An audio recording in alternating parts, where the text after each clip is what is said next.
ni kujidanganya kufikiri kwamba you can stay at church doing media, muziki, so that you can grow and making life out of it. It doesn't work. It doesn't make sense. By the way, haitakiwi hivyo.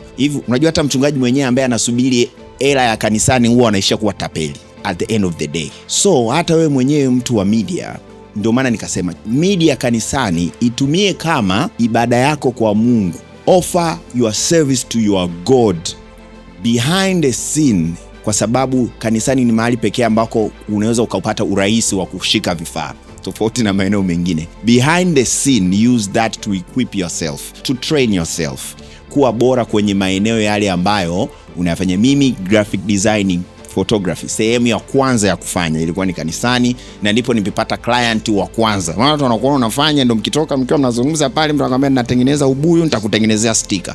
Huyu mwingine mimi na kama ni muziki, nina harusi, nitakufanyia so and so. So that's the case.